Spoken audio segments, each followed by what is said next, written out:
Welcome, O wanderers of the wavelength, to the inner sanctum of the chilluminatti.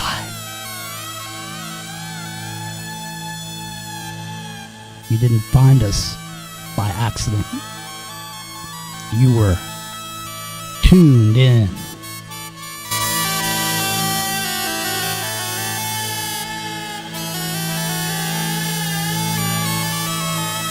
Behind this veil of shadow and signal, we gather, not to follow, but to question. So light your candle and lean back 33 degrees. Close the blinds and forget what they told you was real.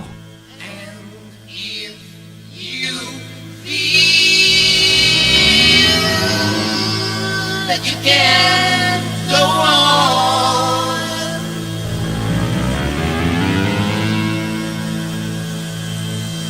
and you're weak, sinking low, sinking low.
Sabbra CadaBra is the Saturday Night Chilluminati.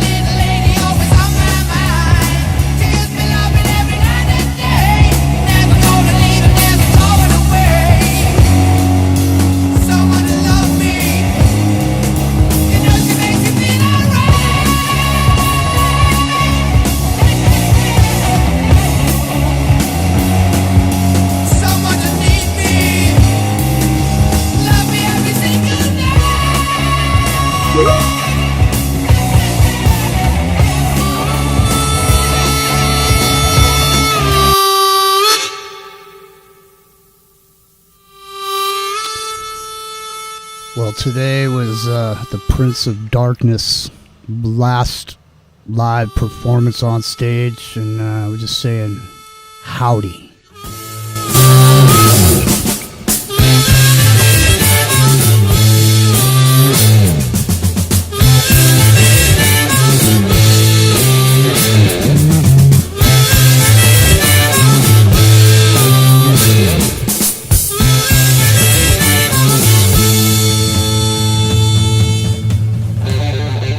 Rio, have you arriveth? I am not. On your steed, wearing your armor of truth, carrying your axe, in case you want to axe somebody a question. Yeah. All right, listen, S90 is going to be joining us, and so is CAC.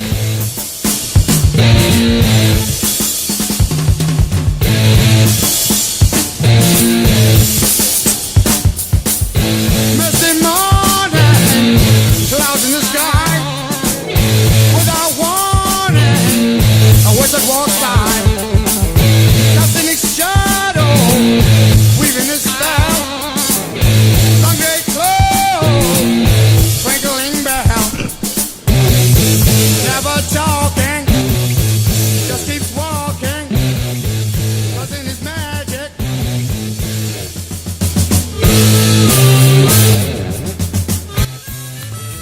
What a catalog. Black Sabbath.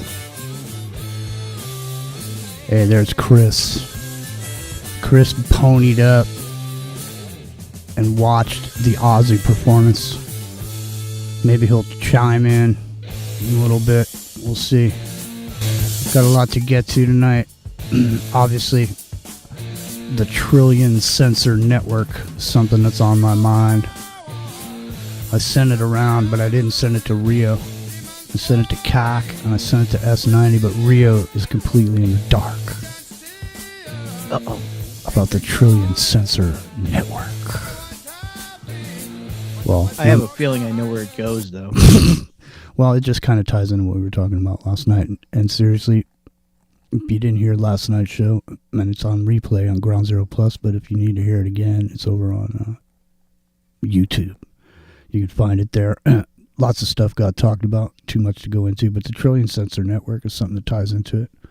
And then, of course, in the middle of looking into the Trillion Sensor Network, I got into this whole other thing having to do with screens and the way that screens can be used in some of the methods we were talking about last night.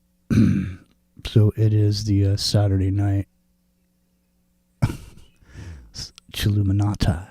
No, I can't say that on here. But you can go type in the Trillion Sensor Network on your own right now and start seeing a little bit about what that's about, because there's quite a bit there, my friends.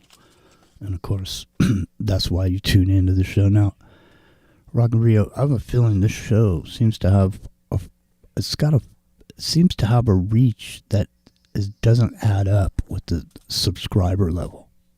Well, yes, we know that. I mean, all of a sudden, I'm starting to hear, I don't know, man. It's hard to say. It's hard to say it, because if I say it, then it sounds like, I shouldn't even say anything. But listen, I keep hearing things that are said on this show. I keep hearing them ringing out in other broadcasts from around the horn, as it were. So yeah. It just seems that if we only had that many people, it wouldn't reach as far. I mean, because I'm talking about communities that don't seem like they would even have anything to do. But I hear certain things, and I just, have you ever noticed, like, for example, have you ever noticed when somebody is a broadcaster, or somebody who's on the air, or somebody who calls into shows, you ever notice they use certain terms that the person that they listen to, the person that they pay attention to, or the person that they follow, who gives the advice or the information that they like, And when they imitate that to other people, or they mockingbird or echo chamber somebody else's information, they tend to use some of the same slang words that the person uses. Like, I'm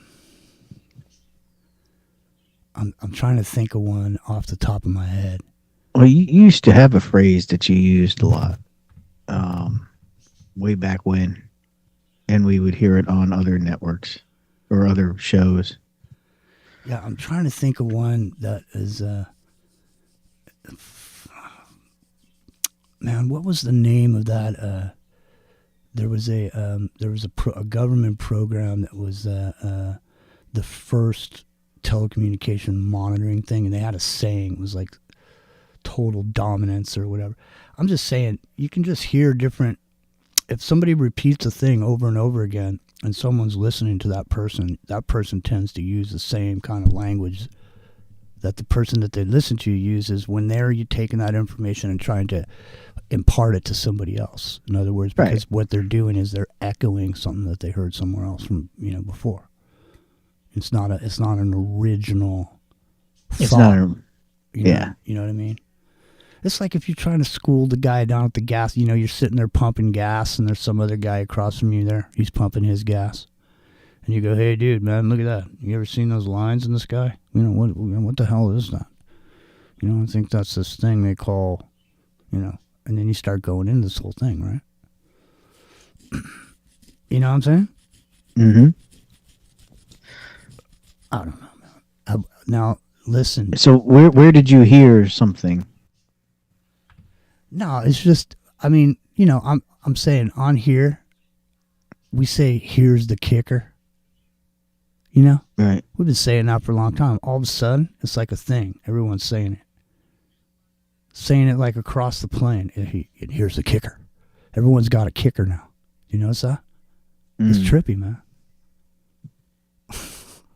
I don't know if it originated here. I'm not saying I made it up. I'm just saying it seems kind of funny.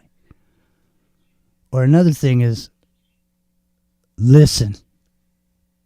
Listen to me. Because I say that on here all the time, right? Listen. Because everyone's talking. You know what I mean? There's like 9 guys fucking talking at the same time. I don't know, man. Never mind. Doesn't matter. It reminds me of this. Do you remember this dude? Do you remember that guy that had the show on TFR called Phoenix? Yes. Yeah. Phoenix Rising. Was that the name of the show? Phoenix Rising? Yeah, something like that, yeah. Mm-hmm. I remember him. Yeah, and he was some fucking dude or whatever. He's some dude from the special forces or some shit. And he was a truth seeker and this and that. And he sold these vitamins and all that. You remember that? Mm-hmm.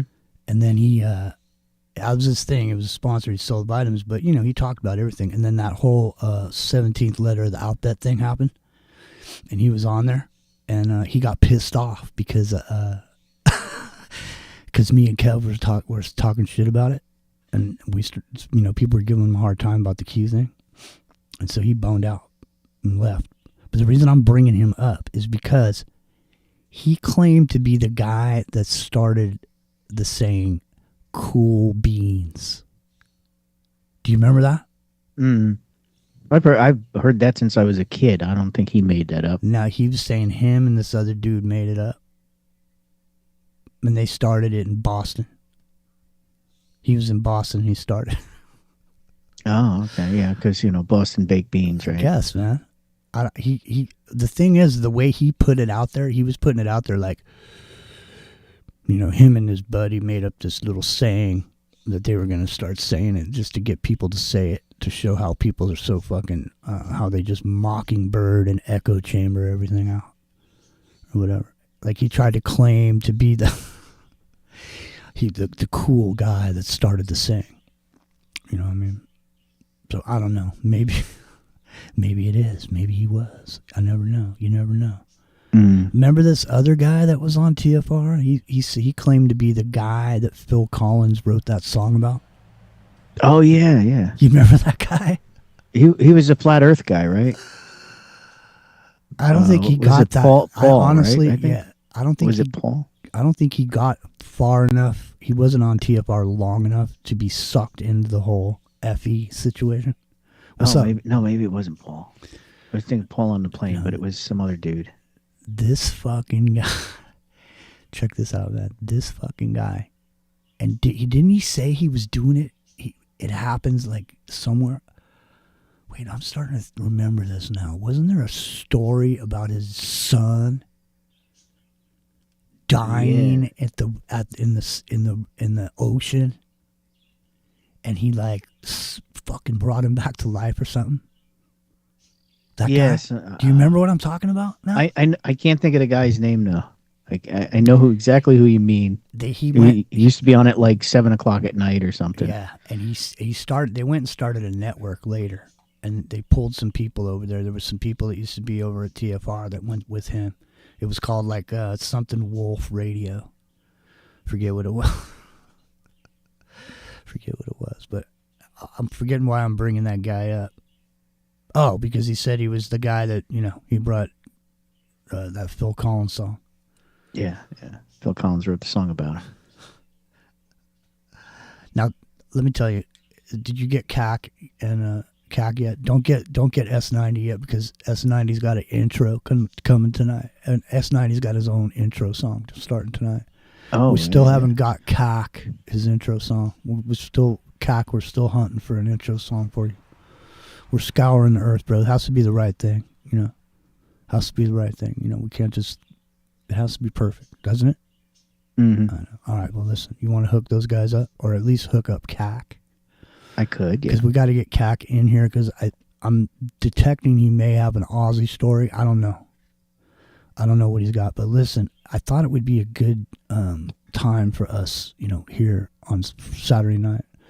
Sometimes on the End of the Microcosm show, we like to time warp. We like to go back in time and visit a year, in the past.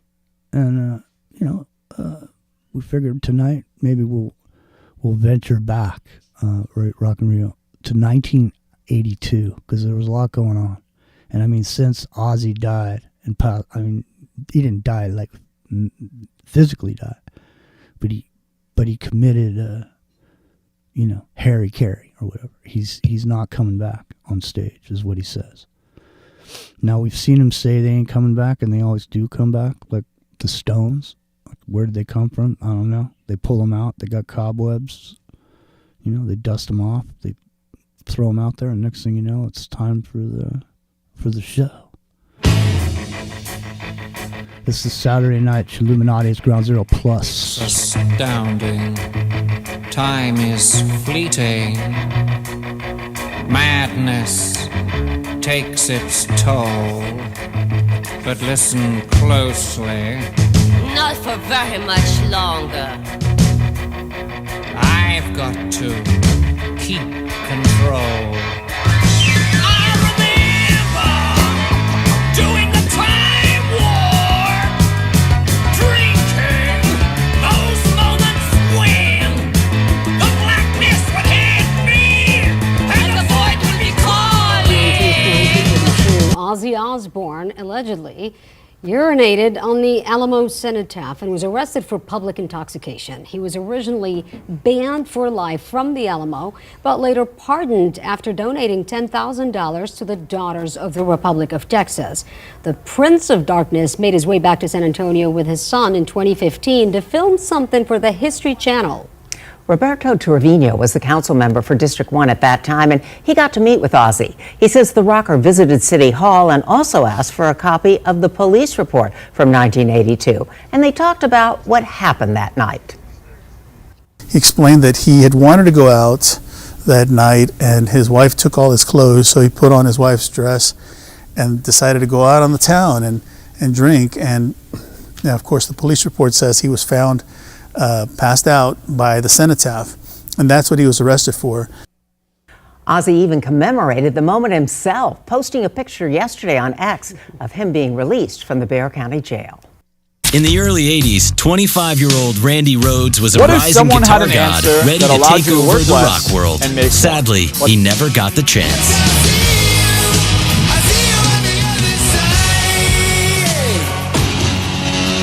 1981, Rhodes collaborated on Ozzy Osbourne's first solo album, Blizzard of Oz. At that point in my life, I'm sure he was sent from somewhere else, because if it wasn't for Randy Rhodes, I know I wouldn't be here. On March 19, 1982, while on tour in Florida, Ozzy's band made a pit stop at the home of millionaire Jerry Calhoun, decked out with an airstrip and airplanes. The tour bus driver, Andrew Aycock, was also a pilot who convinced Randy and the group's makeup artist, Rachel Youngblood, to take a quick flight on a small Beechcraft. He thought it would be funny to repeatedly buzz Ozzy's tour bus. Freak everybody out.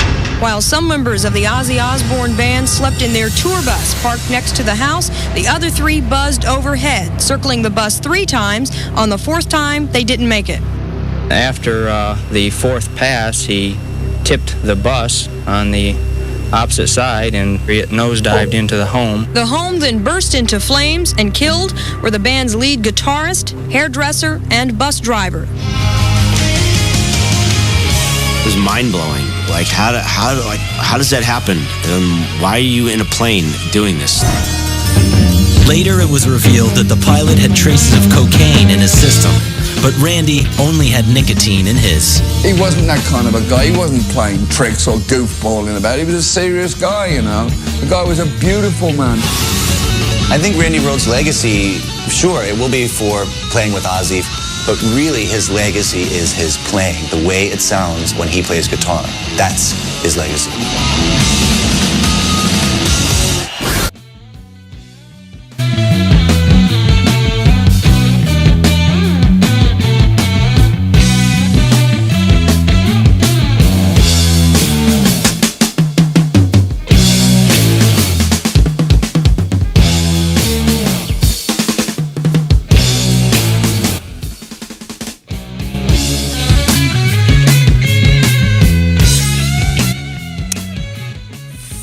Fairies wear boots.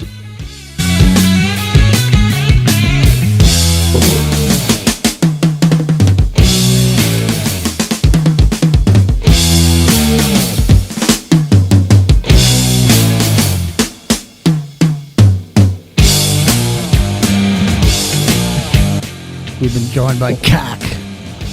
I can tell.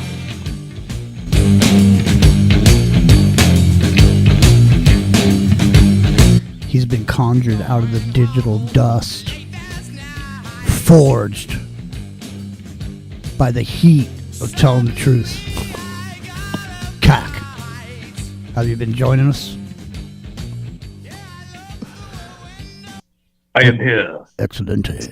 All right then. So now you have joined us. Now, let me ask you a question, Cack. Yeah. Are you talking on a speaker? Are you just talking into the air, or do you have a microphone? Because I'm just talking into the phone. I find you to be a little bit trebly, like you have no balls. Do you still have both of your balls, Cack? Yeah. Okay. Because you need to step in there a little bit closer. You know what I mean? And just, sit comfortable, so I can hear some bass. Rio, do you hear how he's kind of trebly? Bass. He needs some bass in your voice, son. It's nothing. I know it's not your. You don't have a low T, do you? No. No story today. Sorry. No. All right. Well, listen, Rio. Why'd you say It's like when you're getting your hair cut, and when you're getting your hair cut, and the hairstylist goes, "Oops." Yeah. Why'd you say man? Is there something bad going on somewhere? There's always something going on somewhere. And there's Craig William over in the chat. Yeah. Well, listen, are you over there in the Ground Zero chat? I am. S90 came by. S90 sent over Craig William. Oh, nice. William Craig, right on. Well, here, let me get you squared away over there. Let's get everybody squared away, as it were. Oh, wait a minute. When you say, let's get squared away, are you implying something Masonic? Like when I say, hey man, let's get squared away, is that Masonic? I think it is. I think it is. But, you know, how Either do you... that or you just were on Hollywood Squares. Well, I mean, you just got to have things squared. Why? I mean, that's what they say in the military, don't they? They're like, you better get that shit squared away. What is this jelly donut doing in your foot locker, cock? You know what I mean? Man, Private pile. That is one of the funniest scenes. That whole, when he finds that donut. I was hungry, sir. Yeah, but it's the way he finds the donut. When he looks, he opens the thing up, and he picks the donut up, and he has it like with his 2 fingers, and he's pinching it just right, and he's holding it up like a specimen. Like he wouldn't eat that fucking donut. It was the last donut on earth. He's holding it up like it's a piece of shit to display it to everybody, the way he's holding it. And he just goes, Private Pile, what is this jelly donut doing in your foot locker? He's holding it like that. He's pinching it. I was hungry, sir. You were hungry. That's fucked up. Man, do people know what a blanket party even is? You know, what happens to you? Like what they did to that guy? I mean, the reason he blew his brains out. I mean, the reason he got so destroyed and fucked up from what happened to him in that boot camp. You know what I mean? Cock, do you know what a blanket party is? Blanket party. Yeah, it's when you go out to the ocean and you want to take a bong hit, but it's too windy out there at the jetty. Exactly. So you stick a blanket over your head. That must be the California version. Yeah. Yeah, no, but so what they do to people is they wrap you in a blanket and beat the crap out of you. When you're sleeping in one of those upper bunks in the, you know, one of those situations where you're all sleeping in the same room. Even the bottom bunk is the same thing, but if you're in the upper bunk, they grab the corners of the blanket and they pull it down real hard over the top of you so you can't move. And then everybody else comes in there and they've got a fucking bar of soap and a sock. And they hold you down while everyone comes in there and fucking hits you with that fucking sock. So, because everybody got punished for what you did, and that's why they're all punishing you. Yeah. That's what they did to that guy. Because they had to do push-ups. So you don't want to, when you hear somebody talking about a blanket party, you want to go to the one Cax throwing over there. Throw the blanket. Yeah, make sure you short sheet your buddies. Short sheet them. And never ever put a jelly donut in your foot locker. Whatever you do. Right? Watch him pop out of bed like a jack in the box. Some crazy shit. Nah, but it reminds me of that because we were talking about being squared away. You know, that's how we went down that road. How we went down that road. But the thing is being squared away. That's one of the things. Like for example, like if you're trying to say, rebuild a separate habit pattern that you had before, like say you get up in the morning and you're the type of person that you work hard and you have to get up early, but a lot of times when you get up, you're sleeping as long as you possibly can because you just have to sleep, man. You're tired, so you get up. But you might not have time to do all the little things, that make a difference. Like maybe you don't have time to make your bed. Maybe you don't have time to wash your hair. Maybe you don't have time to, find the right shirt, doesn't have a wrinkle in it, whatever the fuck it is. Okay. And so we used to play this thing, Rio, remember when we used to play that, the graduation speech from Texas? Mm-hmm. Remember that Navy SEAL dude? You know what I mean? Yeah. And one of the things he says is he goes, you start with the little things like that. That's a little thing right there. When you get up and you make that bed right there, you've started your day with a small success. You see what I mean? Like you successfully made your bed and you start off like that. And then everything from that point forward, is like that. Whereas, for example, if you didn't take the time to make the bed and you were the type of brother that had to just get up real quick and take off and not make the bed, then that same mentality will follow you through with everything you fucking do. In other words, when you do some shit, you're not going to do it just right. Okay, you're going to do it good, but you're going to be messy about it because you're on to the next thing already. Just like in the morning when you woke up and that first thing you did was not make your fucking bed. So you won't pay attention to the detail on the other rest of the shit that you do. That's your personality that it will permeate through your life. That one fucking stupid little thing. That's how it's easy when somebody has a long view of humanity, who's had a sampling of many people, thousands and thousands of people they've come in contact with.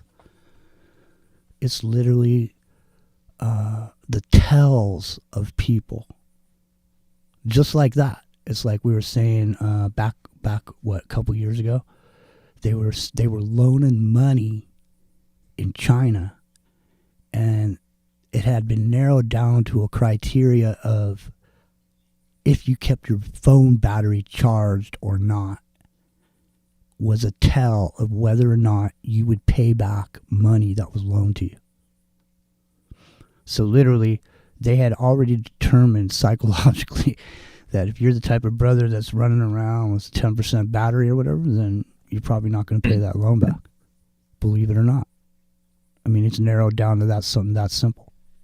CAC and Rock and Rio. You know what I mean? Yeah, but we don't need that anymore because we have a full AI profile nowadays. Yeah, exactly. But Amber's talking about babysitter washed her mouth out with soap. I was talking about that last night. Neither one of you guys ever got your mouth washed out with soap? Oh, yeah. Oh, you did, Rio, right? Yeah, that was a thing. Yeah, that's what I asked last night. If CAC did it, CAC said no. No. CAC never got. No, You never had. soap. You never got a bar of soap stuffed in your mouth. Now, were your parents hippies? Yeah. They talk shit and stuff. Yeah, they didn't care about that. No. Well, there you go. That's the big difference. See, Rock and Rio, were you raised on the East Coast? Were your parents? Are you Catholic? Or No. Were you Catholic? No. Were you? Did you go to churches? Where were you going? Yeah. What kind of churches did you go to? Well, when I was a little kid, it was a Lutheran church, and then we went to, where did we go from there? I don't know. We bounced around a couple places. But I remember the Lutheran church when I was a little kid. Well, when I was growing up on the East Coast, I was Catholic, and my family was Catholic. And if you said anything like that, you got your mouth washed out with soap. And they used, they had lye soap or whatever. Well, my grandparents were Catholic. My mother was raised Catholic. But hey, Joel, what's happening?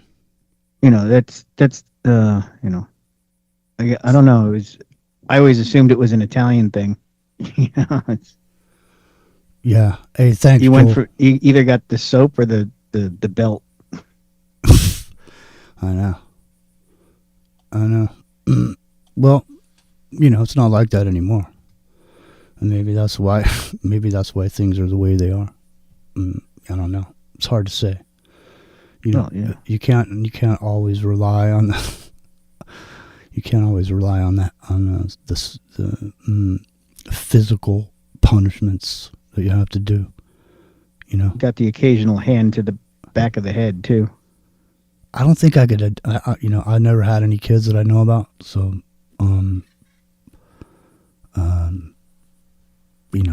I was a kid back, before I was 18. So, I don't know. Corporal punishment. I'm just saying. Yeah. Beware of the Irish Spring. I don't know if I'd ever be able to smack my kid, for some reason, or hit a child of mine, or any other child for that matter. You know what I'm saying? Oh, imagine. The thing is, I have no issue with spanking. the thing is, dude, is when you used to get smacked for shit, it was for stupid shit. It's like, it does, whatever you got hit for when you were a kid, it had nothing to do with anything serious. Like, really, if your parents were really sitting there thinking about it, like, damn, you just spilled milk on this fucking rug or whatever, you know? Not little fucker, you spilled milk on the rug. Get in your room, you're grounded, you little peckerhead. No, it was never for something like spilling milk. It was always for serious trouble. Oh, man. I remember one time I said something nasty to my mother, and my grandfather got up fastest I had ever seen him move. Man, he came across the room and cracked me in the back of the head so hard he knocked me over. Like lightning, he was up. It was amazing. Never said anything like that to my mother again. See? There you go. That's what I mean. I don't know, man. I mean, CAC. Now, since you had more of a relaxed atmosphere at your house, did you ever get, you know? So when Mom was driving and you asked her a question, she had the quickest backhand in the West with, you know, rings on her fingers. So that was one question too many. That's what I'm saying, man. Yeah. Think of the emotion inside of someone that has to well up inside of them in the precise moment that you just said some offhanded, you know, smart ass remark. You're a kid or whatever, and all of a sudden they're just like, "Really? Don't you ever say that to me again." You know what I mean? It's just, I don't know, man. But Rock and Rio, now you say you don't have a problem with it. Now, do you have kids? Not of my own. No. If someone said, "Hey, Rio, watch my kid for me for a month," me and my wife are going on vacation. Would you mind watching my kid for a month? If the kid got out of line, would you have a problem just giving him the old? No, I'd swat his butt. Well, I mean, even if it wasn't your kid. Yeah, I have swatted other kids. That's Rock I and swatted Rio. my sister's kids a couple times. Rock and Rio never ceases to amaze me, man. Yeah, well, yeah. No, I'm just saying, because the whole squirrel thing, you know, the squirrel in the chimney. Oh yeah. Hey, from now on, He's not in the chimney no more. That should be our term to let everybody know the shit has hit the fan. The squirrel is in the chimney. If we ever come on here and just go, "The squirrel is in the chimney. The squirrel is in the chimney." Something smells squirrely. That squirrel caught a pellet or two. Man, one time when I was in I was in the 3rd grade, and I had this fucking teacher. What the fuck was his name? It was Mr. I can't remember his last name now. I do know his name, I just can't think of it right now. But he used to pick you up. Someone in the chat is saying someone got shook. This dude would pick you up in class and fucking go like this. Fucking shake you. Like to pick you up by your shoulders. Now, you said you were raised Catholic, Jimmy. Did you go to Catholic school? No. But I was going to ask if you ever got the ruler across the knuckles. No, I went to catechism. That was a nun thing. I went to catechism. And Lane.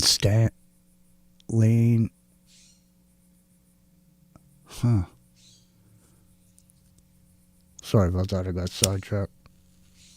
Did you guys ever hear about that gross out contest between Frank Zappa and Alice Cooper? Is this? No, but they were on stage together having a gross out contest, and Frank Zappa pulled down his pants and took a dump right on stage. Everybody went, "Ugh," and then Alice Cooper walked up, got down on the stage, and ate it. I bet you that's an urban legend, man. That's a true story. No way. Unless you saw it with your own two eyes. I'll bet you. I'll bet you. There is a legend of someone sniffing ants. I know. See, I was trying to get that video before we came on here. Oh, I dropped it in there. Oh, you did?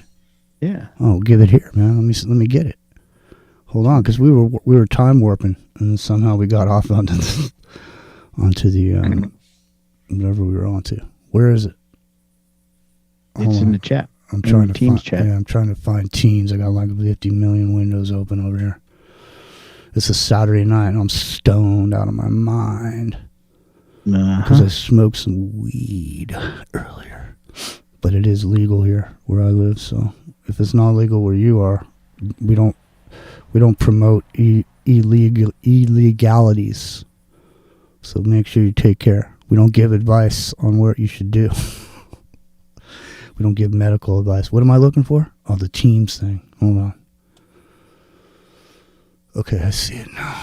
Okay, here we go. So it's Ground Zero Plus is Saturday night, and we are a bit casual. It is, after all, the chilluminatti. All right, let me see if I can find this here, Rock and Rio. Let me see here. No. How long is this clip? Oh, there it is. Okay, It's like 2 minutes or something. Okay, yeah, here we go.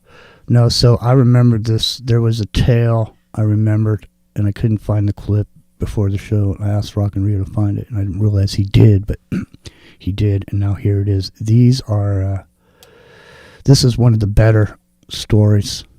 You know what I mean?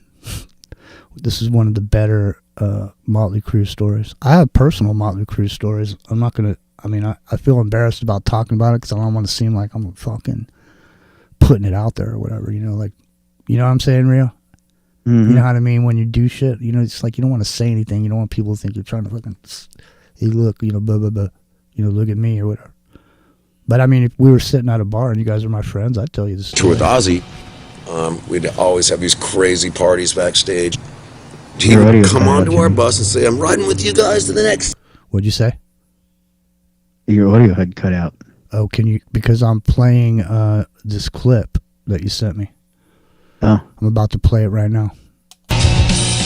When we were on tour with Ozzy, we'd always have these crazy parties backstage. He would come onto our bus and say, I'm riding with you guys to the next city. And he'd fucking reach into his coat pocket or his pants and pull out. He'd pull out like 2 huge bags of cocaine. He goes, oh, I've got bags of this shit. And we would fucking, all of us would go back to the back of the bus and we would fucking snort cocaine for fucking, 10-hour bus rides. And we're walking into hotels like the Four Seasons or the Ritz-Carltons where, like, mom and dad were a happy family or out by the pool and everybody's like their little resort. And here comes Motley Crue and Ozzy just fucking blasted. And it was like this who can outgross contest, which Nikki kind of started. And all of a sudden, we're sitting out by the pool having drinks, and Nikki pisses on the ground and goes to lick up his own piss to freak Ozzy out. Well, Ozzy beats him to the punch and starts licking up Nikki's piss. And we're like, oh, dude, fuck. This is fucked up. What is wrong with you two? And the hotel is freaking out. The security's kicking us out of the pool. This is like they're doing the outgross contest, snorting ants, fucking licking up each other's piss. And I'm like, oh, dude, let's just go to the fucking room. Let's just chill out. Come on. And the fucking and it's just going like, I'm like, dude, please. I just fucking grab him like, come on. Take him to the elevator. I find his room, put the key in. I'm like, okay, bud. I like push the door. I'm like, okay, bud, you're in your room. Okay, bye. He's like, no, fucking come in, mate. And I'm like, oh, fuck, I almost got out of here. And he pulls me into his room, pulls his pants down, and just shits on the fucking floor. A fucking big shit on the floor. And I'm like, okay, dude, I gotta go. No, fucking come. And he fucking drags me back in, and now he picks up the shit. And he's got it in his hands, and he's just smearing it all over the walls of his fucking hotel room. I'm like, dude, I gotta go. This is fucked up.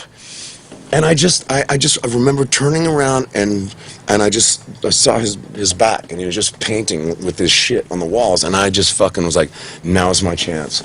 And I fucking pinned it out of there, dude. I was like, this is on some other next level shit. Like, I'm not really ready to compete at this level. I'm cool with, taking a shit in the toilet.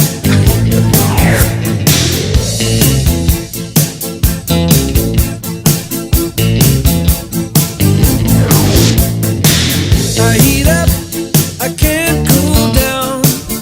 Got me spinning round and round, round and round and round it goes. Where it stops, nobody knows. Every time you call my name, I heat up like a burning flame, full of desire. Kiss me, baby, let the fire get higher.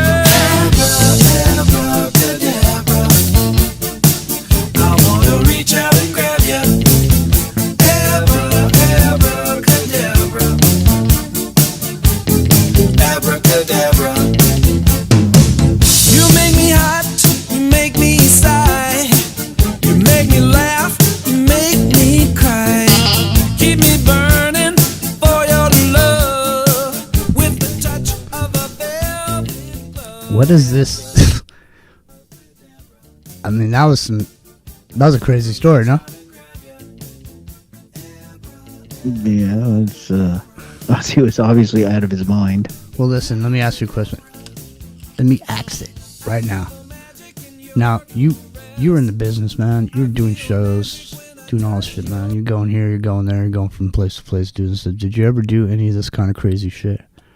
I have never snorted a line of ants or painted the walls, no. But I mean, were you like throwing shit out windows or tearing out all the Well, I don't know if I've ever thrown anything out the window. I might have, but not like a television or anything, I'm trying to remember the name of this club. It was in San Jose, and it was a club that was starting up. I'm trying to remember the name. Our thing was we used to like to freak out the hotel guys, like when we were in Europe, because they didn't really understand us, so we would just, walk past them all funny or just kind of peek around the corner at them and like duck, just kind of keep them on their toes kind of thing. But, nothing, never anything quite to that level now. Hang on a second, son. I gotta take care of some business because we're getting ready to come on top of the hour. We're gonna bring in S90 here, coming up here in about 10 minutes. S90. So, Cac, I mean, I know you were down in LA. I know you've been around the music business. You got any backstage stories you want to share tonight in the next 10 minutes? If not, let me know, because there's plenty of now it wasn't one step beyond Craig. It was like I almost want to say it was called San Jose Live, but I don't think that was it. It was something else. It was a fun. Anyways, I could tell you, I got a story about that after CAC. What's up, Zombie Wolf?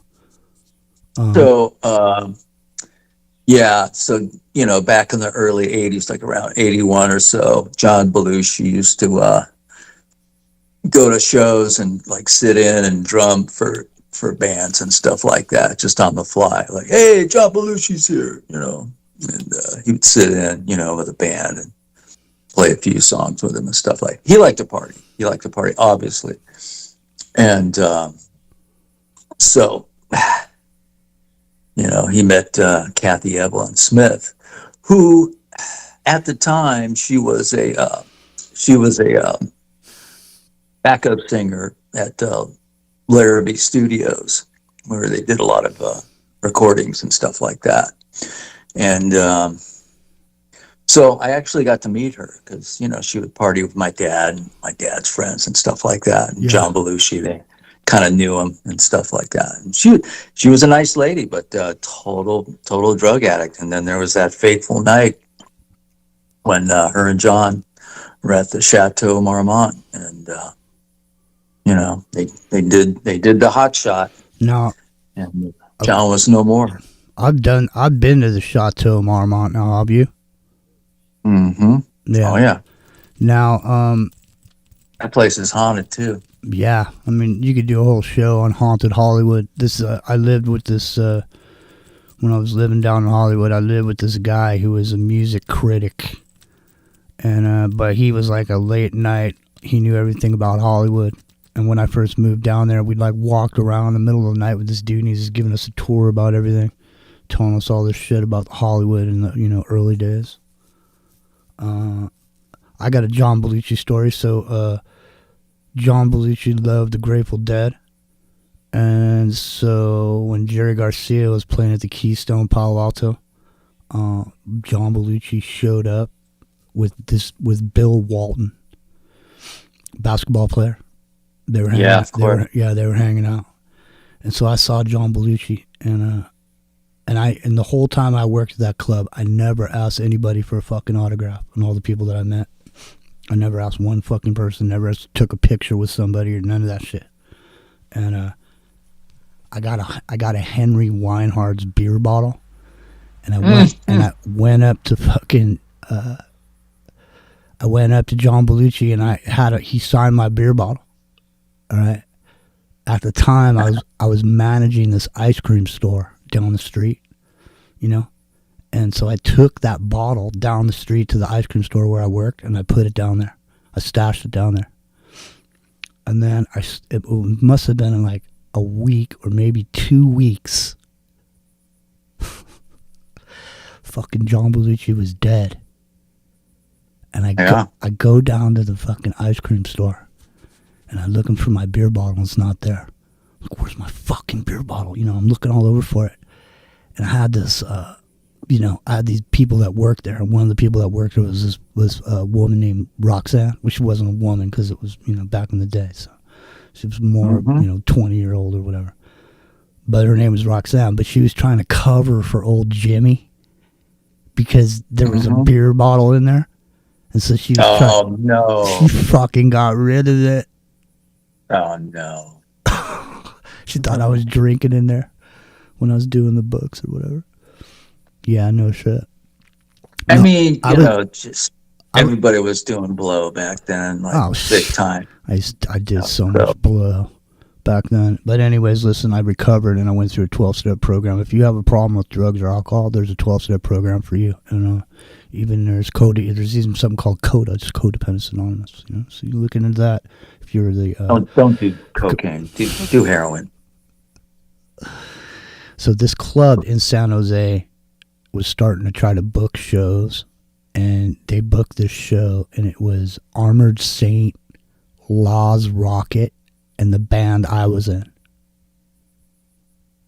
And there was fucking nobody there. Literally, there was 0 people. Like, we went, literally the night before, I played a gig with Y&T, the fucking sold out show.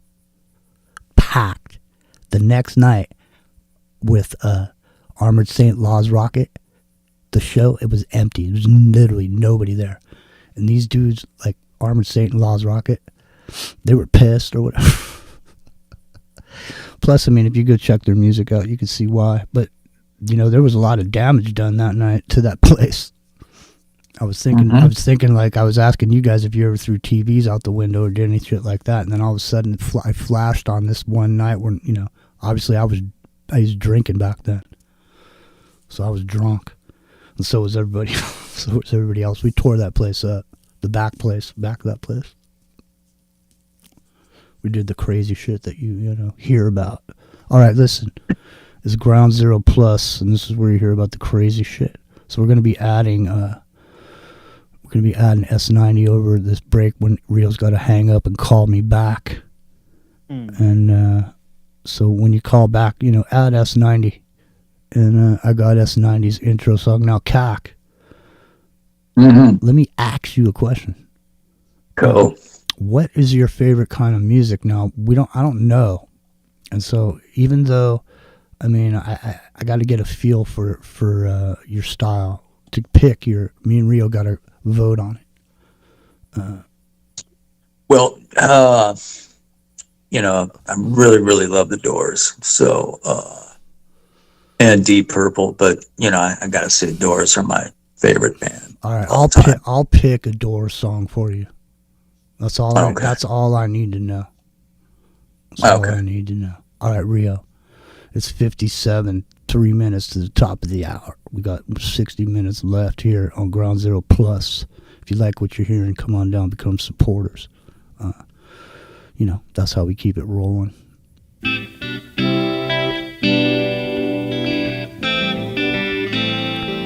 Of course, I'll be back tomorrow morning with the Sunday morning Wake and Bake.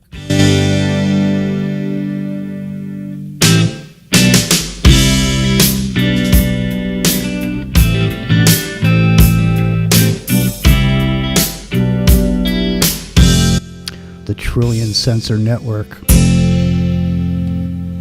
A ship without a storm, a cold without the warm, light inside the darkness that it needs, yeah.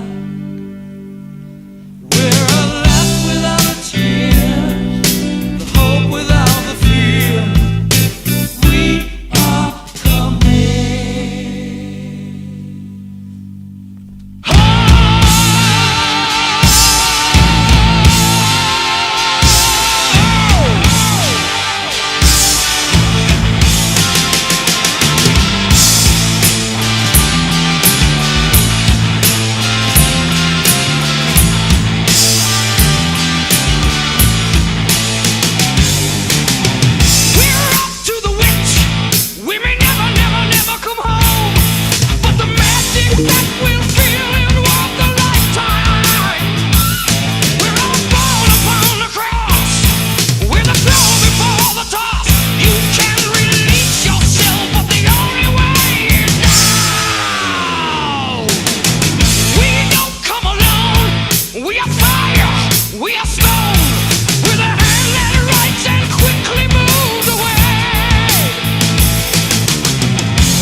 It's Ground Zero Plus. This is Saturday night. Chilluminatti.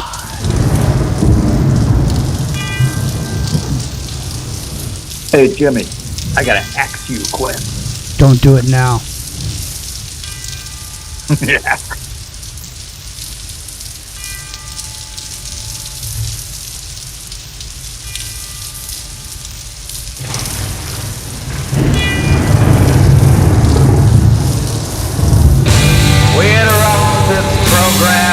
special bulletin. America is now under martial law. All constitutional rights have been suspended. Stay in your home. Do not attempt to contact loved ones, insurance agents, or attorneys. Shut up. Do not attempt to think or depression may occur.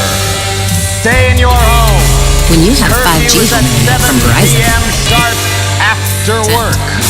Anyone caught outside the gates of their subdivision sectors after curfew will be shot. Remain calm. Do not panic. Your neighborhood watch officer will be by to collect urine samples in the morning. Anyone caught interfering with the collection of urine samples will be shot. Stay in your home. Remain calm. The number one enemy of progress is questions. National security is more important than individual will. All sports broadcasts will proceed as normal. No more than 2 people may gather anywhere without permission. Use only the drugs prescribed by your boss or supervisor. Shut up! Be happy. Obey all orders without question. The comfort you've demanded is now mandatory. Be happy. At last, everything is done for you. The Cleveland man, the pole man, the shoe shine man, I'm a nigger man. Watch me dance. Playback.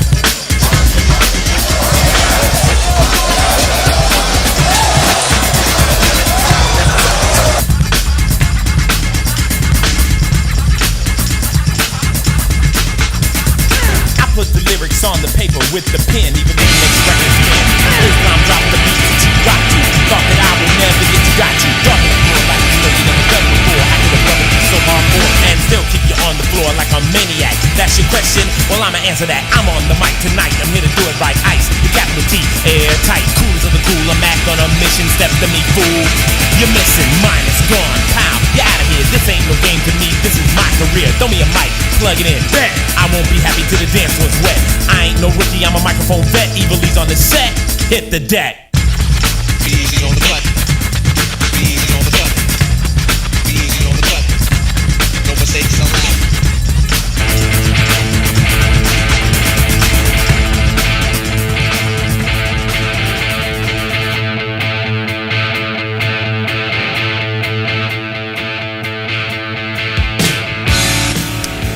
Cack.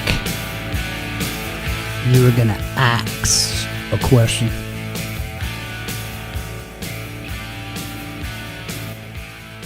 Yeah, this is old Hollywood question. So they had the bars and the stages and all that stuff, but they had a club that was after hours called the Club Zero. You ever go to Club Zero? No. I don't think I did. Did you ever go to Young? You were playing Van Halen. Yeah, you were playing Van Halen there. It's like David Lee Roth would always be at Club Zero, and all they had was like a trash can full of Pabst Blue Ribbon. But it went, to like 7, 8 a.m. It was awesome. Now, did you ever never in the same place? Did you ever go to Young Moguls? Oh yeah. Yeah, right by YMCA, yeah. No, I worked the door there. I would go like in the late afternoon. I wouldn't go at night, but I knew some people that were hanging out there. It was a cool place. I was never there during the day, except for when I discovered the place, and I used to go hang out there. I'd go there. Yeah, that was cool. Yeah. Now, did you see the Metropolis car that he had in there, in the double-decker bus? Mm-hmm. Yep. You know what I'm talking about, right? I'm just checking. I want to make sure you were. The inside. I want to make sure you were at the right place at the right time. Now, everybody went to that place. Mansfield. Yeah. Everybody went there. right after the bars closed, that place was packed. I mean, you would see, I mean, anyone that you think of, you would see there. Now, Rock and Rio. Mm-hmm. Are you ready for the S90?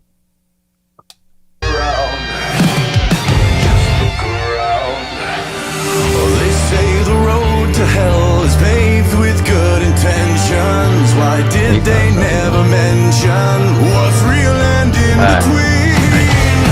It seems the path of home is paved with blood and sorrow. No thought about tomorrow, just part of the machine. So it seems, yeah, so it seems. We're all living the dream.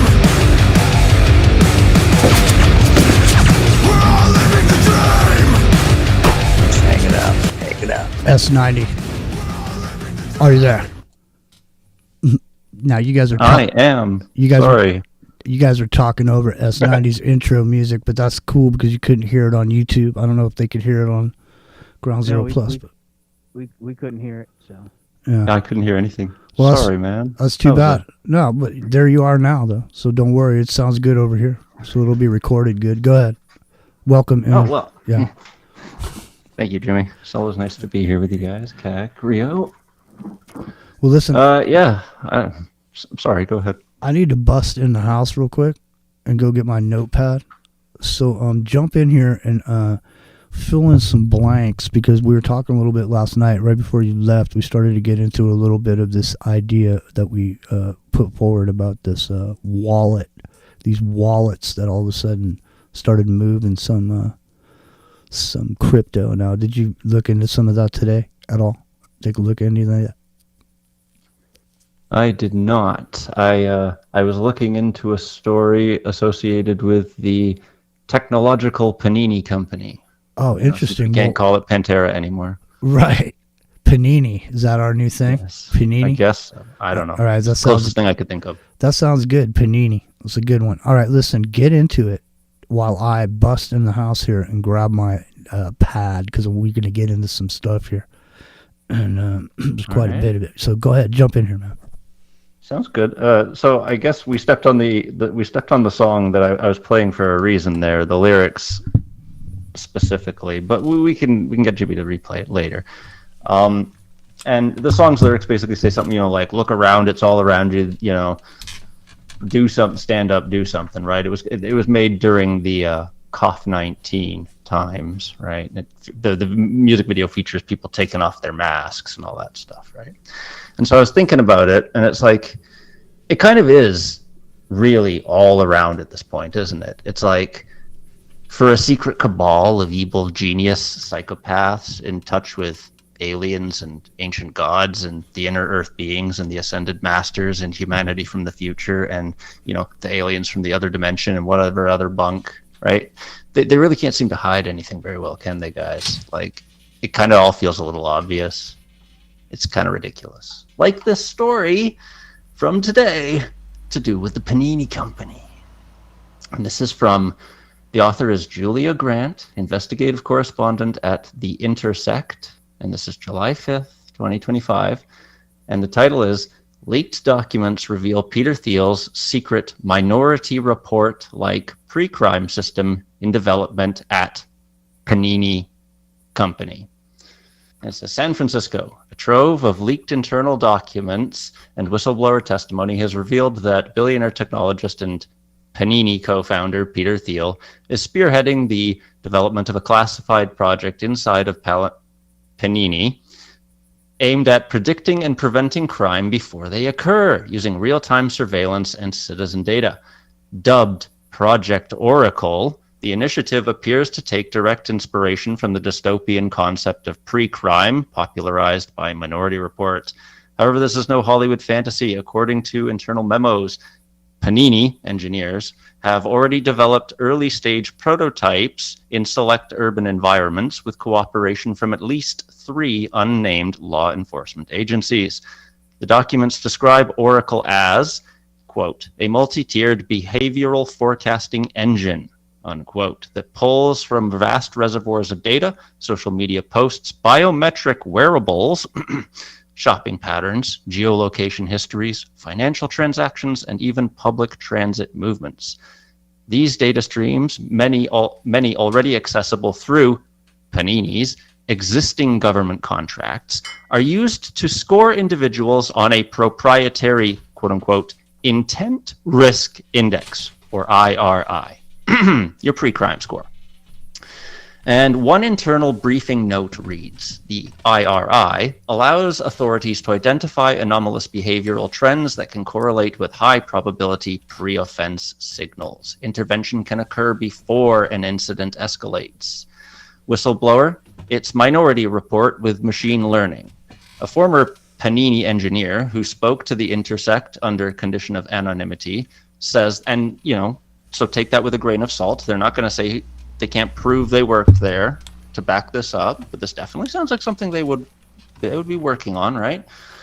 So it says, the former Panini engineer who spoke under condition of anonymity said that Oracle was the company's most secretive and ethically fraught project to date. We weren't just mapping gang affiliations or tracking terrorist cells. We were building psychological profiles on ordinary citizens, people who hadn't done anything wrong. We were told not to call it pre-crime in documentation, but everyone knew that's exactly what it was. He added, Thiel was personally involved, and he said, if we can outthink insurgents in Iraq, why can't we outthink criminals in Boston? And I'll stop reading it there because it's a very long article. I will put the link to that in chat for everyone to go read if they want to. Damn. And so, yeah, it's like the song. It's all kind of really in your face. It sounds so stupid to say it. Like last night, you guys mentioned the helmet to extract your confessions. And it's like, I guess they'll just pick you up on pre-crime, slap the helmet on you on the way there, and then convict you of everything you've ever done by the time you reach the courthouse, right? Everyone, in a situation like that, everyone would be in jail. It sounds evil, because it is, but it's almost stupid. It's crazy. Isn't it, guys? It's laughably stupid to think that that's really where society would go. Where it's like, oh yeah, 99% of people are in AI jail because they, burned an ant and they felt morally bad. 20 years ago when they were a kid, they stepped on an ant and they feel ethically bad about it, and the pre-crime system judged them and locked them up. Well, that's stupid. But it's all in our face. The thing is like you're saying, and it's like I've said before, and no, I'm not the first person to say it, but there's thousands and thousands of laws that you don't even know about. And everybody here could literally and technically be arrested for some law that's been broken. But the reason that you're not is because they're not enforcing it. And it's the same thing with this ID system and these new methods, because in the past you had the ability and the right and the ability to remain silent, and anything you say can and will be used against you in a court of law. But in this case, anything inside of your brain becomes just open territory, because there's no expectation of privacy. Because once you agree, the whole thing started with these helmets, seatbelts and helmets. You started there, seatbelts and helmets, and then it turned into a piss test. You know what I mean? And then it turned into, what it is today. One thing after another, until pretty soon you're sitting there asking permission to do just about everything, and guess what? They can say no when you have to ask permission for something. And I agree. That is where it would appear to be going, and that's what I have always thought, guys. Genuinely, I think appearances are deceiving, especially when we're dealing with the subject matter that we're dealing with. The fact that basically this guy's in charge of the largest civilian intelligence agency in the world, and he can't make stories go away. He can't hide anything. He can't hide his name. He can't untrend himself on X. This is kind of. It seems suspect to me in the way Alex Jones seemed suspect to me 10 years ago. And I was just watching him and I was like, well, where do you get all your money from? And where do your guests come from? And then I found that stuff about the CMP, right? This feels suspect as well. The way that Palantir is being portrayed as the ultimate boogeyman, Wizard of Oz behind the curtain, right? But if you kind of take this thought deeper for just a second, I feel that we've seen the extent of the number of people willing to so-called convert to the far left or the far right. Everyone has had ample time and opportunities to jump on the bandwagons, right? And it's still not quite enough, it seems, for the public sentiment against what we call the old world to shift to the point where we want to create a new one outright. And so, thus, because we've seen the extent of the far left and the far right, I think they've grown as far as they will, and they'll only shrink from now on. And what we're going to see is, I don't think it's a stretch to say that most people are decent and moderate, but also passive and restrained. And this is a word I don't choose lightly because of its usage in 2 Thessalonians, to which Rio, I think, is going to... In a word, we're talking about the last type of people to rise up, the centrist, the moderate, the person in the middle who once voted Democrat and then once voted Republican and sees a little bit of good in both, right? Given Elon's recent poll, which I'm going to bring up for like the 5th time here, again, which he only did to an X crowd, and it came out at 80% want a new party because the other two are broken, and that's 80% on X. If we did that poll in real life, I suspect that number would be much higher than 80%, because most real people who aren't on X are much more centrist and moderate. And so I suspect, he also announced the America Party today and a bunch of its goals and stuff. If you just give me 2 seconds, he said, by a factor of 2 to 1, you want a new political party and you shall have it. When it comes to bankrupting our country with waste and graft, we live in a one-party system, not a democracy. Today, the America Party is formed to give you back your freedom. And then he later comments, he says, the way we're going to crack the uniparty system is by using a variant of how it's a Greek name, Epaminondas shattered the myth of Spartan invincibility at Lucretia, extremely concentrated force in a precise location on the battlefield. He's talking about political. He's taking important seats in bellwether states, is my guess. He said his key policies include reducing debt, allow only responsible spending, modernize the military with AI and robotics, push hard to win the AI tech race, cut regulation across the board, focus on energy, protect free speech, protect pronatalism to raise birth rates. Launch is coming. The America Party is real. And that was today through Tyler Palmer, Mario Nawfal, and Elon Musk. Well, check this out, man. Chat. Maybe that's what that 22 billion is all about with them coins. To start a party. Now, let's keep going, though, because this thought could take us just a little bit further here. Go ahead. So if you wanted to overthrow the old world so you can build a new one, then you're going to have to keep power ramping the in-your-faceness of the criminality and the corruption and the lack of sense of it all until the center itself rises up. We've seen what the far left and the far right can do. You're going to see what the quote-unquote extreme center is capable of, because a center rising would end up being the biggest in all of human history and the most regrettable, because what the tech bros are going to build isn't going to be centrism. No. It's going to be some kind of utilitarian, sterile algorithm with a programmed end goal, and to, as Elon's party goal said, allow only responsible spending. Well, how is this nebulous responsible determined? Modernize military with AI and robotics. What kind? Cut regulations. How far? Right? But hey, at least it's not Kamala or Trump or Hillary.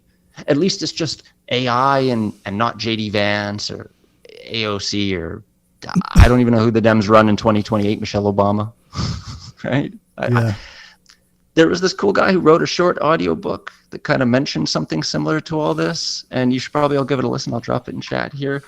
But the one thing this guy didn't mention in his story there, I wonder if the candidate Elon runs in his party will be AI the whole time.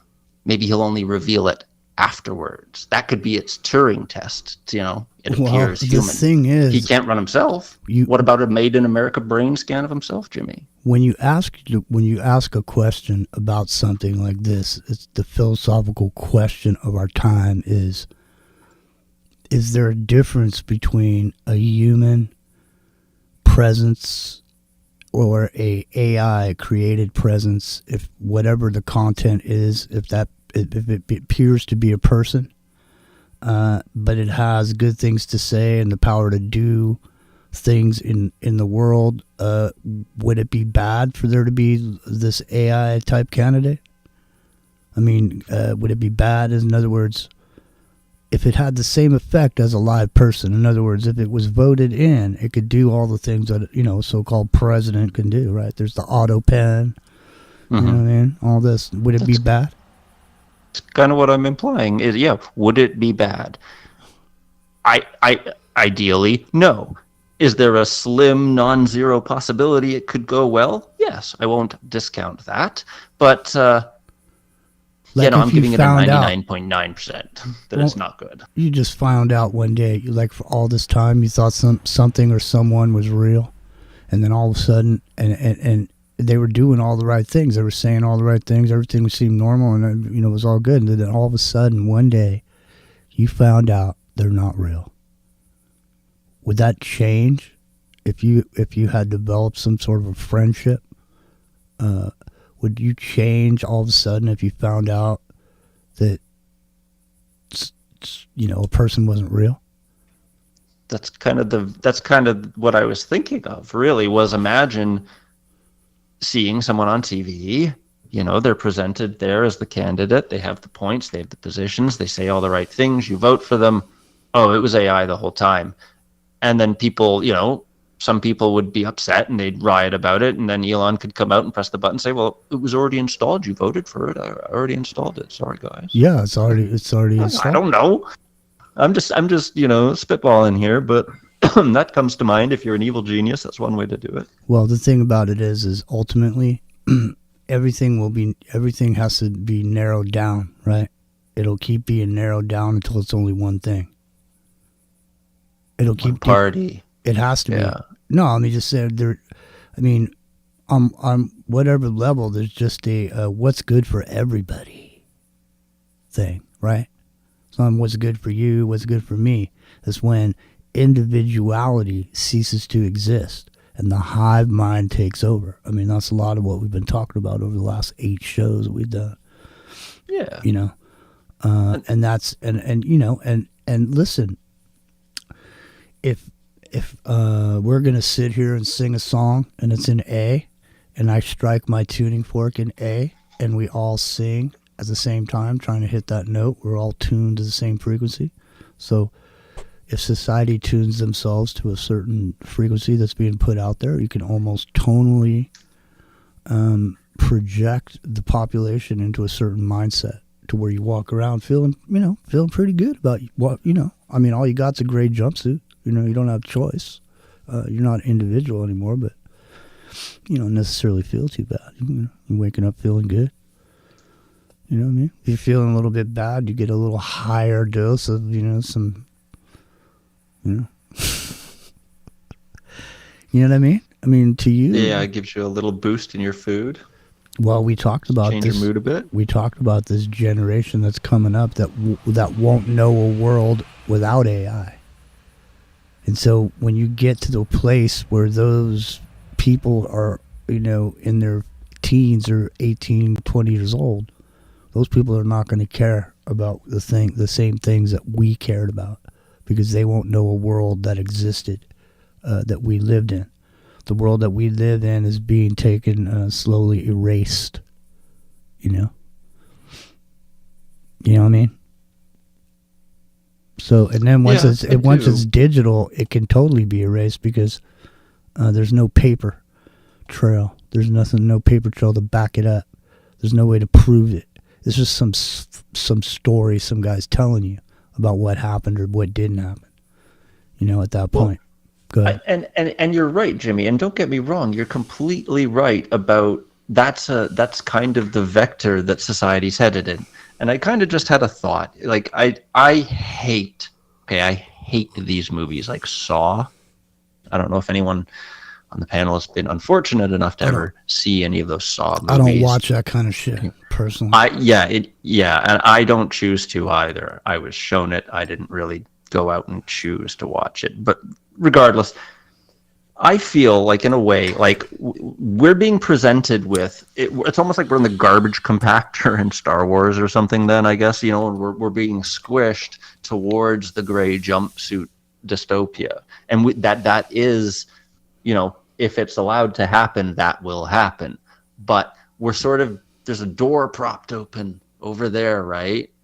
And it's really enticing, and I'm just a little suspect of it, kind of, right? This whole I can almost guarantee that Elon and his America Party, he's going to pull out this "We the People" thing that was famous with that letter of the alphabet and that crew that still is.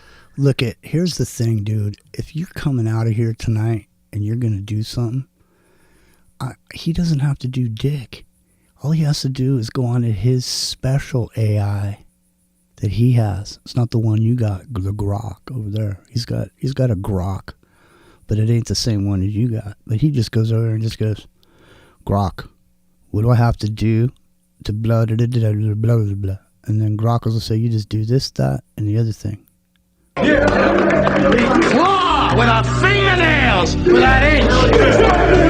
Because we know when we add up all those inches, that's gonna make the fucking difference between winning and losing. Between living and dying.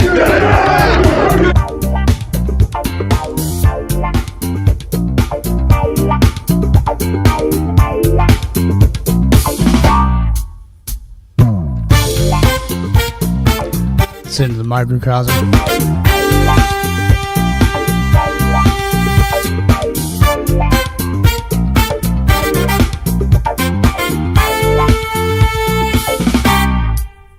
Get your cup out of my face. Get your cup out of my face. Get your cup out of my face. I said, get your cup out of my face. You don't like my penis, you ain't even seen it. Jism is a thing that all of us release. You don't have to fuck it, you can kneel on down and suck it. Then you'll know exactly how it tastes. Get your cup out of my face. There goes Popsy Funk out of my face. Listen, I asked about a highly controversial and often speculative subject that blends psychological operations, visual entrainment, neurobehavioral science, and digital screen technology. Specifically, how frequencies can be delivered through screens to affect behavior, and whether intelligence agencies like the CIA, possibly working through companies like Google and Meta, are involved in this kind of mass influence. Here is a comprehensive step-by-step breakdown of what's technically possible and what's been documented and what's been classified and what's still speculative. That's what I got on the table. But before we get there, did you guys oh damn, Rock and Rio, I forgot to send that over to you all this time. So I know now you haven't had a chance to see it. I'll do it to you right now, but now you guys have a chance to look into the Trillion Sensor Network, S90 and CAC. So I sent you guys over that material. Mm-hmm. Now, CAC, what was your impression of the Trillion Sensor Network? Now, has anyone ever heard of it? You guys ever heard of the Trillion Sensor Network before? It's like the internet. I have not heard of that before today, and but it's just further evidence of the oncoming technological panopticon and the control grid. And S90 alluded to a high rate of pre-crime offenders with criminal algorithms outlining their intentions of committing something in the future. And there is, in place the prison industrial complex, and it's branching out to places like El Salvador and stuff like that. But also the control grid, the social credit score is another way to kind of keep you under wraps. So, what you outlined with, the TSR is just further, implementation of that panopticon, very centralized. And you may think you're free, you got your pad or whatever, your house or your car or whatever, but they can turn that off at any time due to any misstep that you take, either online or with a purchase or wrong place, wrong time, maybe a protest, maybe something hateful that you said or somebody's overheard you saying. That's my take. S90, what did you think of the Trillion Sensor Network? Now, have you heard it before today? Yeah, I have, but by a different name. It was Smart Dust in the late 2000s, like 2009, 2010. And I've seen documentaries about cities of the future with Michio Kaku and all those guys, Raymond Kurzweil and the futurist lot. And they were talking about Smart Dust. They basically just said, the reason it's called motes, M-O-T-E-S, is because a mote of dust, right? Like the tiniest sort of speck, almost indivisible. And it's even in some referenced as a mote of light, the smallest sort of portion, like a photon. And so this dust would be everywhere. It wouldn't matter because even if it could be painted on, or it could just literally blow through the air imperceptibly, breathe it in, breathe it out, you wouldn't notice.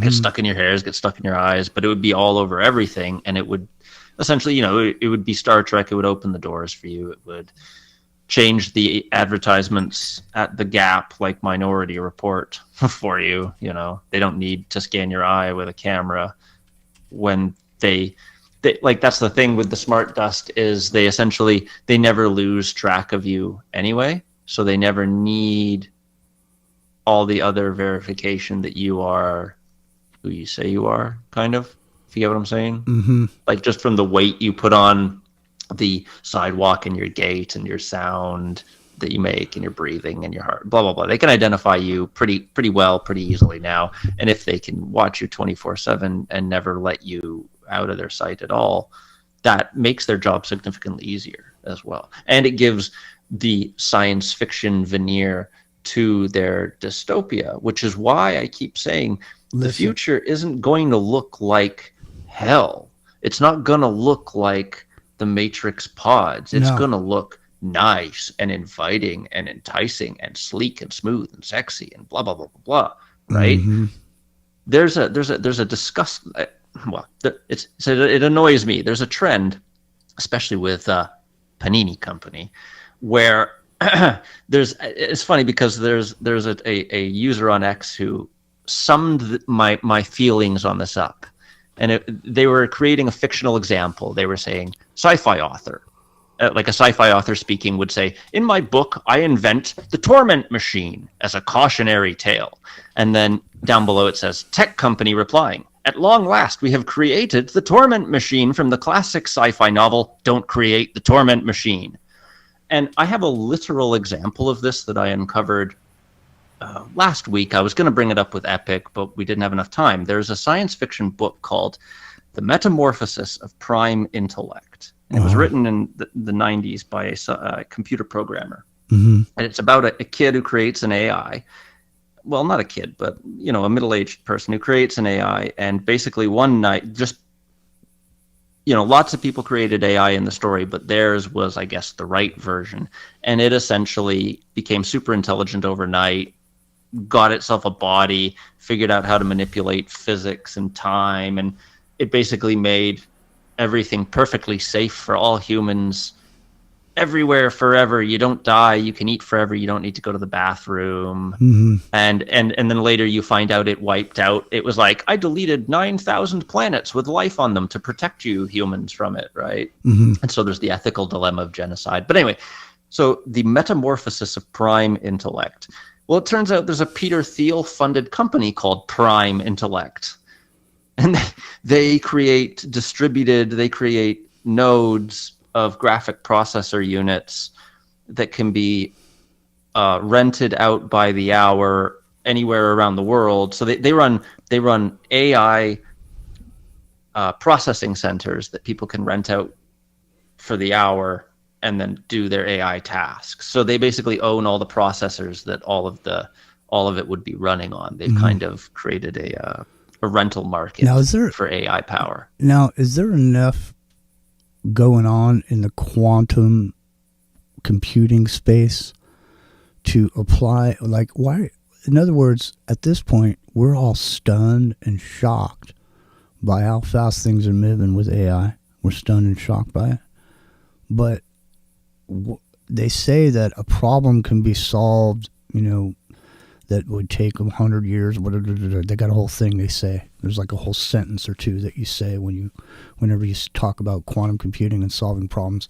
There's a specific sentence that you say that, really shocks people into understanding how fucking intense it is. Okay, but the point is if there is AI, well, I mean, what's a Chat GPT 4.5 doing on a quantum computer system? It's like, what are you dicking around with? Is someone trying to tell me that I'm the only person who thought of that? Like, you're paying guys $100 million a year. You're telling me they didn't go, hey Bob, what do you think about this? Let's throw this on this quantum computer we got over here. Go ahead. Maybe I'm okay. Look, and I'm going to admit here that my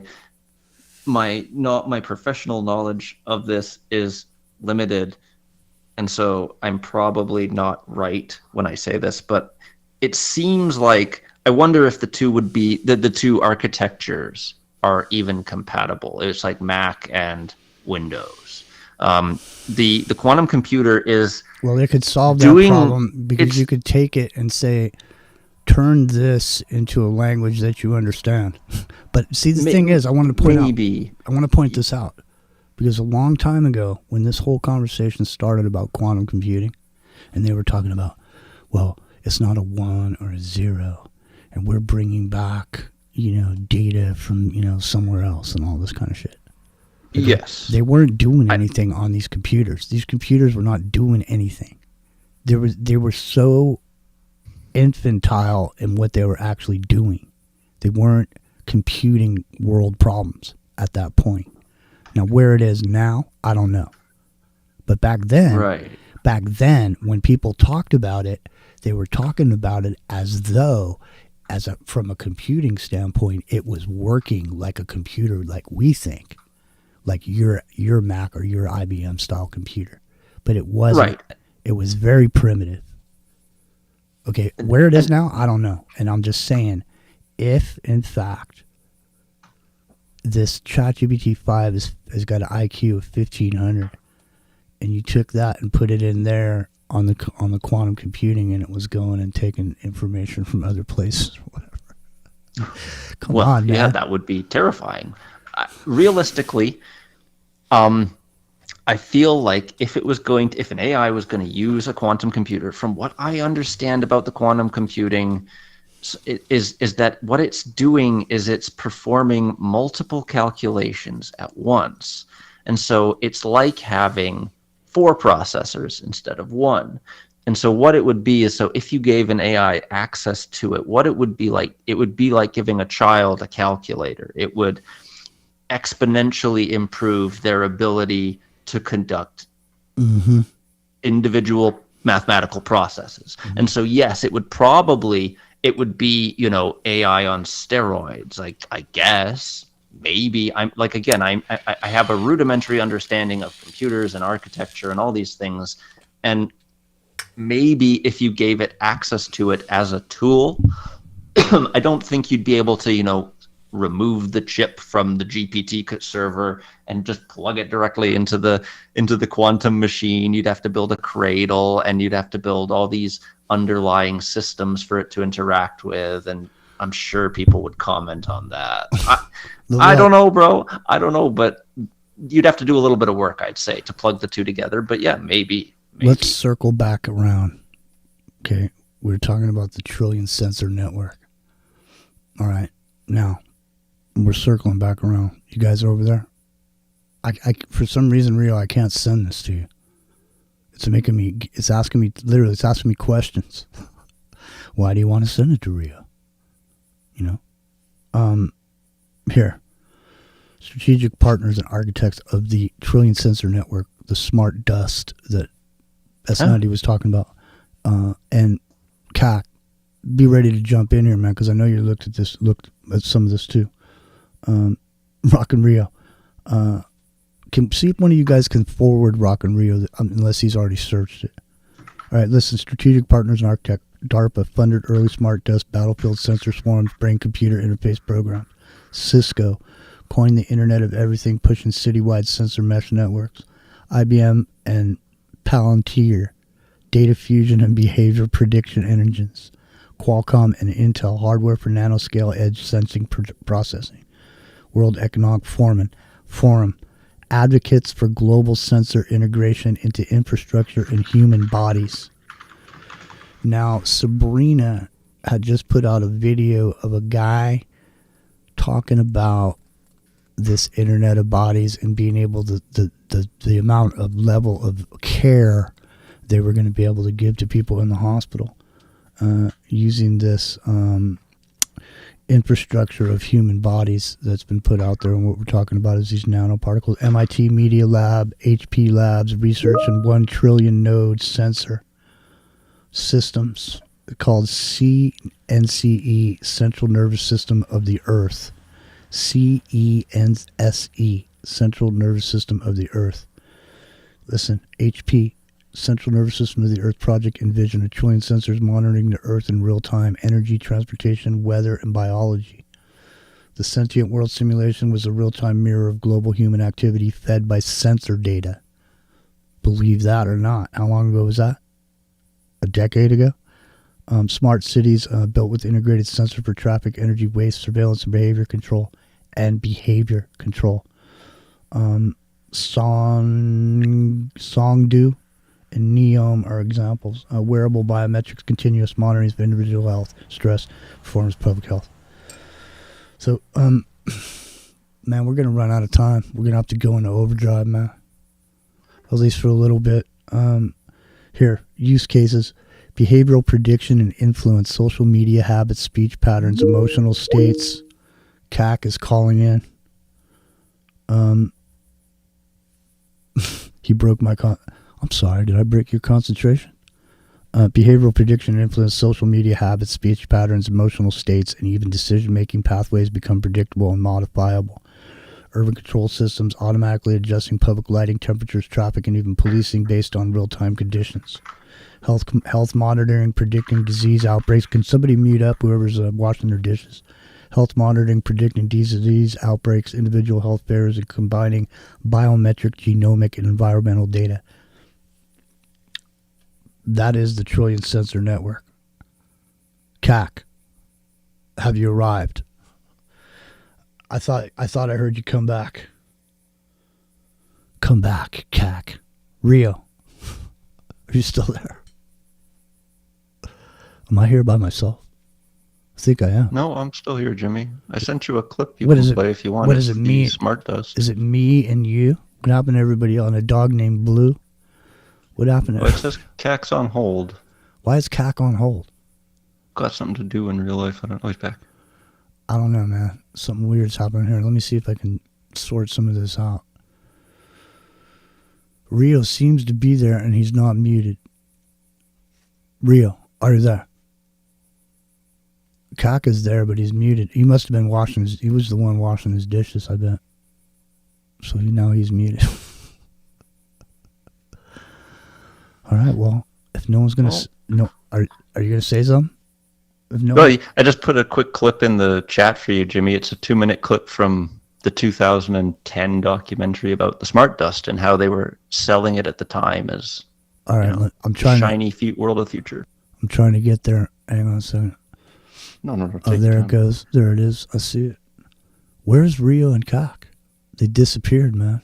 I'm here. You know, I'm going to throw in that what they've been testing us, you know, for Michelle Pfeiffer testing us for all kinds of stuff when we travel, scanning this, scanning that. And, you know, we've been compliant. If you want to participate in this world, you have to comply with all this testing. And so that's, you know, that's part of it. I mean, this whole trillion system is reaching out towards us, but what we're meeting them halfway with compliance. So that's where they're getting all their free data too.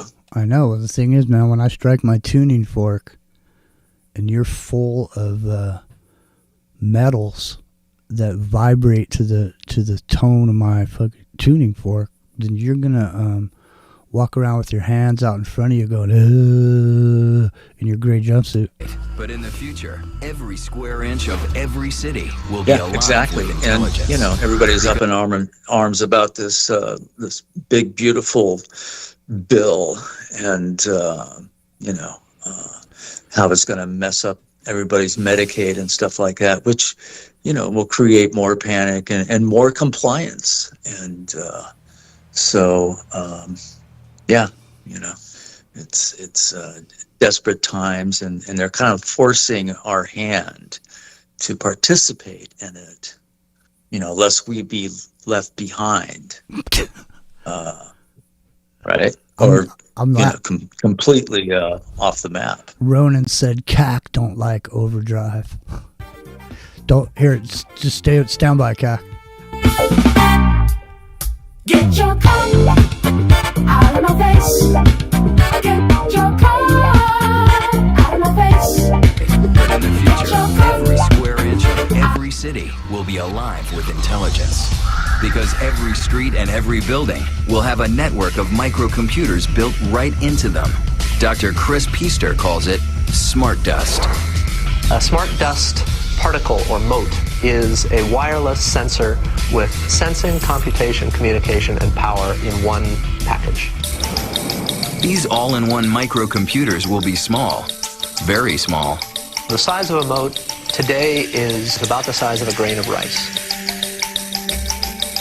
And we've shown that we can make the circuitry small enough and light enough that eventually it will be possible to make things that are on a sub-millimeter size scale.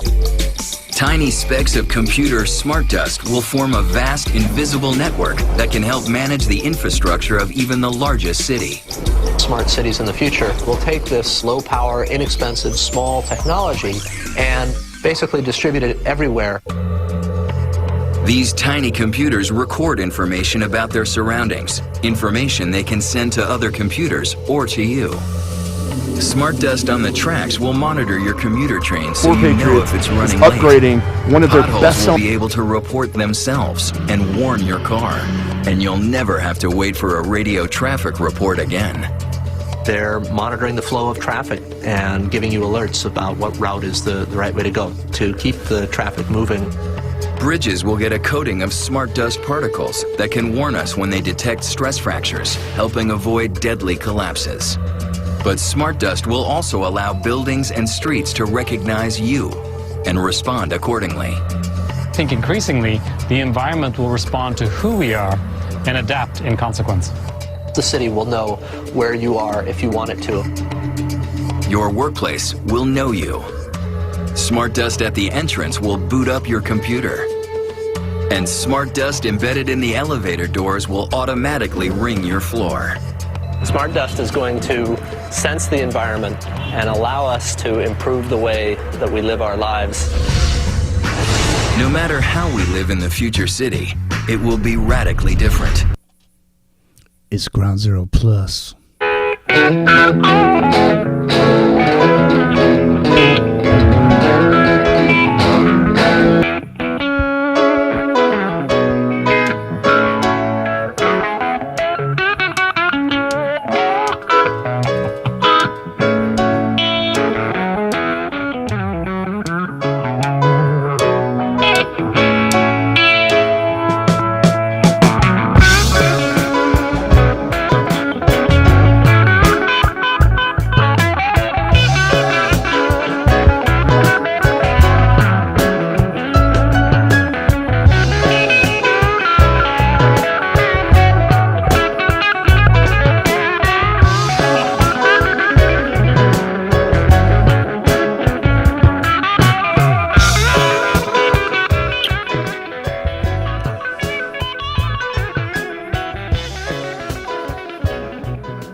how frequencies work through screens. Screens refresh at 60 to 120 hertz. Flickering can entrain brainwave states, alpha, theta, and delta.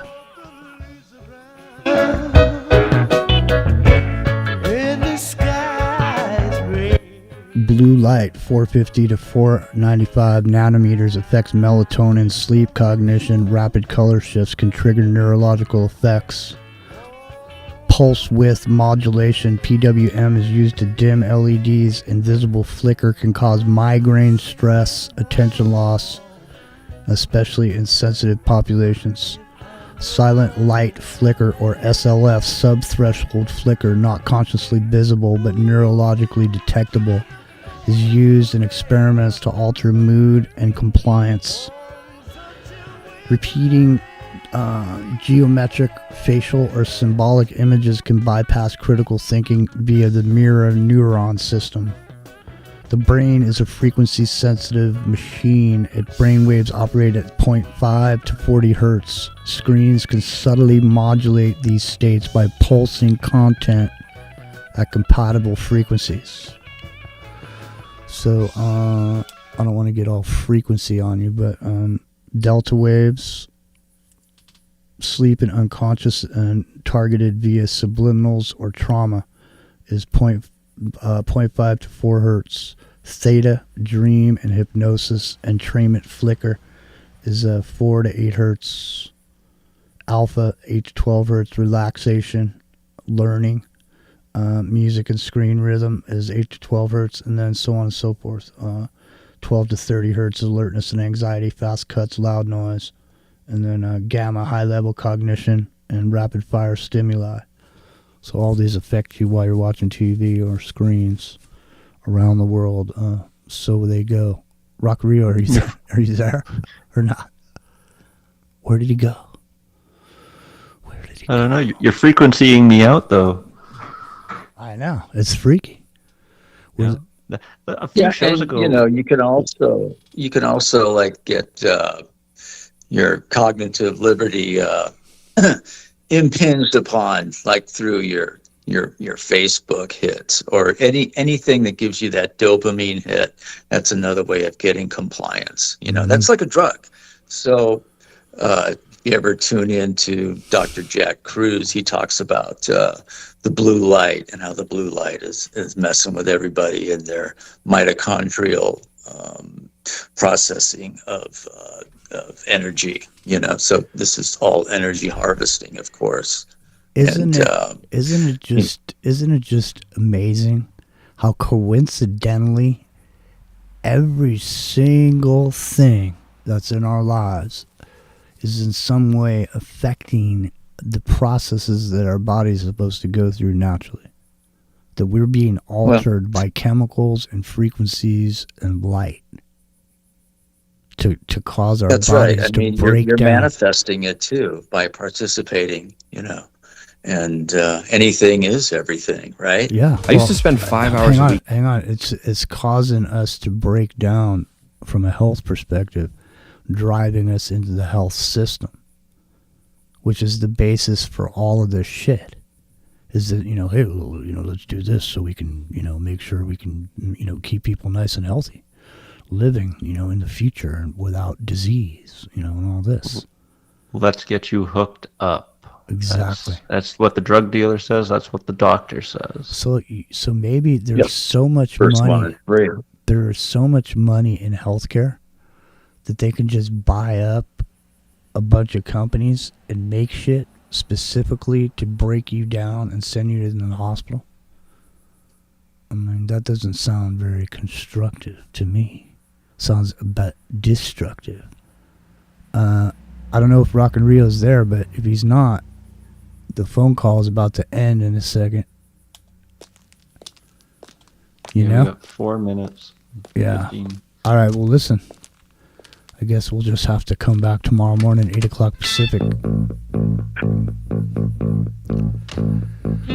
All right, you guys. Let's go. No overtime. We're going. We're out of here. It shows that we've got 57 minutes left, though. So I think we're in OT.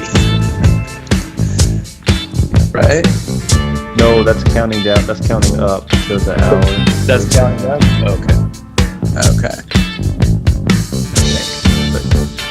Either way, gentlemen, it was a pleasure. Don't let the panini get you. Yeah, there's Don't let music. the panini steal your data. There's music playing, so say goodnight. Or the ballast tube. Tain't no big thing to wait for the bell to ring.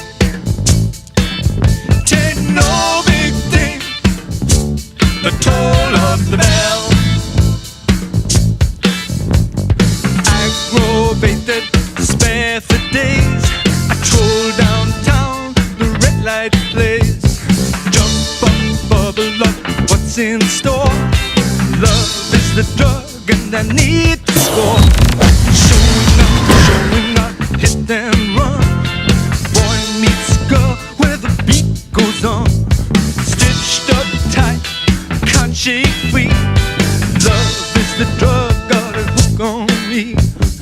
Oh, catch that buzz. Love is the drug I'm thinking of. We'll see you guys tomorrow morning.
Clean up